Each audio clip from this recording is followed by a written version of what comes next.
Hello everybody.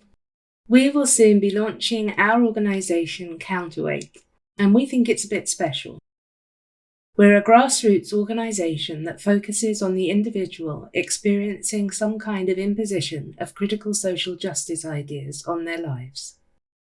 More than that, we prioritise the individual who may not have a great deal of power or experience at addressing these kinds of issues. In addition to producing accessible educational resources for everyone, we provide customised guidance and support. We operate via a caseworker system so that people can address their specific problem in the way it needs to be addressed and in a way that they are comfortable addressing it.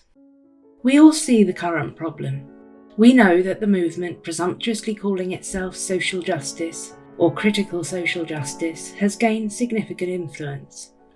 It has got to the point where people are having to affirm certain beliefs about white supremacy permeating all of society, even if this is not what they believe, if they want to keep their jobs.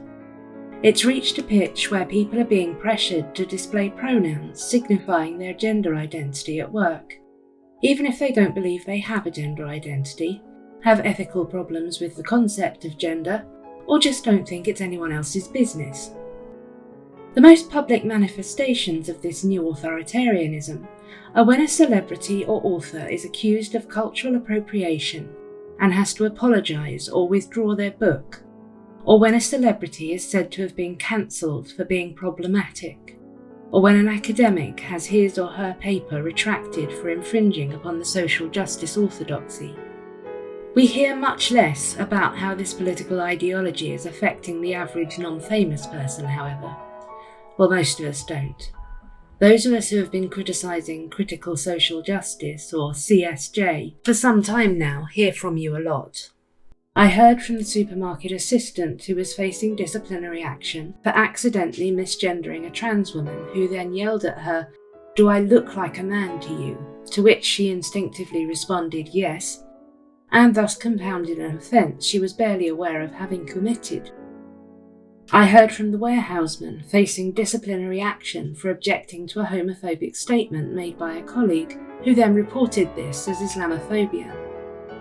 I heard from the South Asian librarian who was ostracised and unofficially demoted for saying that she hadn't experienced any racism at work. I heard from the parent of a mixed-race elementary school child who had a class on anti-racism, in which he was taught to think in terms of white supremacy and anti-blackness. He was distressed and confused about what this meant about his own worth and his parents. He's 8. We've heard so many of these stories that giving personalised advice or support to every person became unmanageable. So we set up a Discord server for purposes of triaging the most urgent cases, while providing support and resources to those with less urgent problems. This happened 7 months ago and has organically grown into an organisation now, with activist groups forming around certain professions, people offering each other advice and support and sharing resources. We now have lawyers and people in senior positions in all kinds of professions, as well as our wonderful, wonderful caseworkers who circulate and open cases for people having an emergency situation, where all hands are on deck and we do what needs doing. Many people have received these kinds of messages, and consequently new organisations are springing up to address the problem, while established organisations, which protect vital freedoms, reorientate their approaches to help people with this particular threat to it. We all want to push this authoritarian orthodoxy back, and we can work cooperatively to maximise our efficiency. Many of these organisations or activist groups work in the traditional way that activism works, by drawing people's attention to cases of censorship, firing and cancellation publicly, and getting them to understand the scale of the problem. They encourage people to be brave, to stand up, to oppose the orthodoxy. That's great. We need people to do that. Taking a fearless stand against authoritarian orthodoxies is how the civil rights movement, liberal feminism and gay pride worked. Counterweight respects this bold, public, outspoken approach and is here to support people who want to do that, to do so with the maximum efficiency and safety. But we recognise that many people don't want to make a public stand and be activists, strongly opposing initiatives in their workplace and drawing public attention to themselves. There are many reasons people may be reluctant to take a strong oppositional stance, and many of them are good ones. You might not be sure the problem in your workplace, university, or child's school is serious enough to merit strong counteraction, and you could be right. You do not want to appear to be a reactionary, making a knee-jerk oppositional response to plans to address racism or other forms of bigotry that have not been yet set out. If your wokeness sensors are tingling, but there is no clear evidence that critical social justice methods are about to be imposed upon people, this is the time for caution and watchfulness and gentle advocacy for policies for opposing racism and other bigotries that are inclusive of a broad range of worldviews. We can help you with that. Alternatively, you might not feel as though you have a strong enough understanding of CSJ and the language you'd need to object to your organisation's policy or training plans in a principled and knowledgeable way.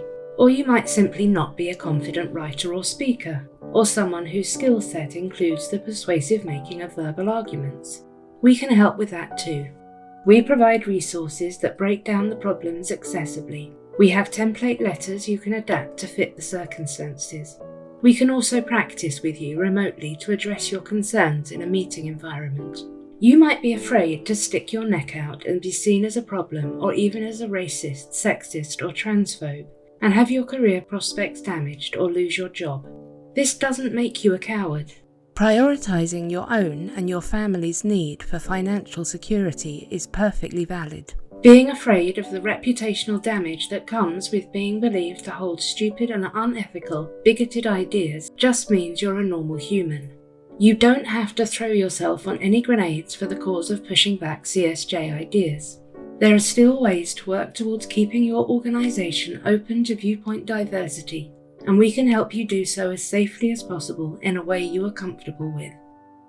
You could have ethical qualms about opposing critical social justice approaches, even if you are aware that some of its methods are authoritarian, based on shoddy science around unconscious bias, and practicing methods which have been shown not to work or even be counterproductive.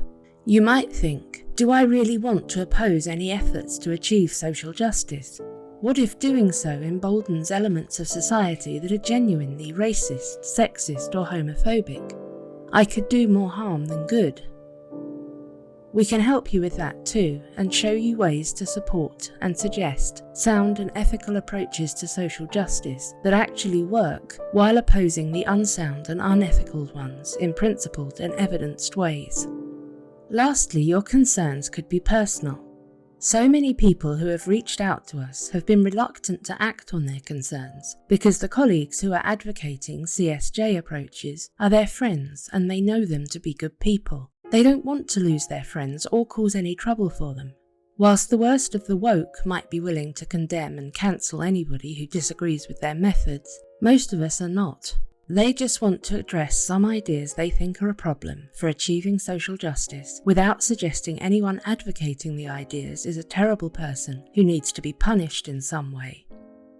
We can help you work sensitively around this, and what we often find is that once someone has raised a concern about some CSJ methodology, some of their friends and colleagues will feel emboldened to come to them and say they have been feeling the same way.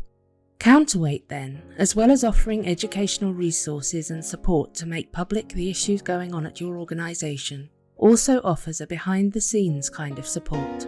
We seek to arm you with knowledge and help you to push back at these bad ideas from a place of knowledge and principle, and to do so internally if possible, without drawing massive attention to your workplace, your colleagues or yourself. In short, we can help you keep your organisation open to diverse viewpoints without making a big fuss, alienating half of your colleagues, making your employers defensive, and creating a hostile and combative work environment. We will keep anonymised records of your case in order to track what is happening and where, and what works and what doesn't, and improve our practice, but your communication with us will be confidential. In most cases, nobody will ever know Counterweight was involved. We have already succeeded in helping many individuals address an emerging CSJ problem in their agency internally and keep it from taking over. One of our members, for example, has succeeded in persuading her charity not to invest significant funds into unscientific unconscious bias training for white staff members, and instead spend them on the urgent needs of the mostly non-white intended recipients.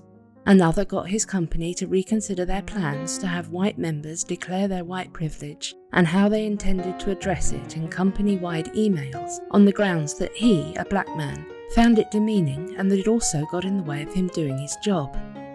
Several of our non-white members have had themselves assigned to diversity, equity and inclusion boards, where they have been very effective at protecting viewpoint diversity about ways to address racism. Counterweight, then, is a public company that produces educational resources and addresses the problems we see with critical social justice approaches to addressing social injustices from a liberal humanist perspective. We will be visible. Our website will be open. Our resources will be available to everyone. We will help to form professional organisations within our own organisation, and they will oppose the authoritarian orthodoxy strongly and unapologetically. Our members and affiliates will make themselves available to critique strongly the methods of critical social justice. We are hardly shrinking violets on these issues. However, we exist first and foremost to help individuals by providing the kind of help they feel they need. Our caseworker system is central to Counterweight and something we are very proud of. So if you see a problem emerging in your organisation and you want to discuss ways of addressing it that you are comfortable and confident with, or if you simply want to join a supportive community sharing tips and ideas on how to do this, become a part of Counterweight. If you're looking for information, you can visit our website at counterweightsupport.com, where we will make plentiful resources publicly available. If you need a supportive community in your own sphere of work to discuss how to resist CSJ, you can apply to join our Discord server. If you're experiencing a problem you need help with, you can fill out our inquiry form and a caseworker will come to you, take further details and work with you to develop a safe and effective action plan for your unique situation.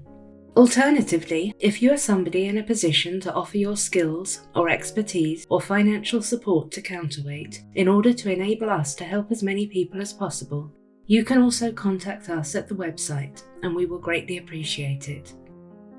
I'm excited about the launch of Counterweight. I think we can make a real and valuable impact on society. I think we can restore the liberal values which are so much needed. I hope you'll join us.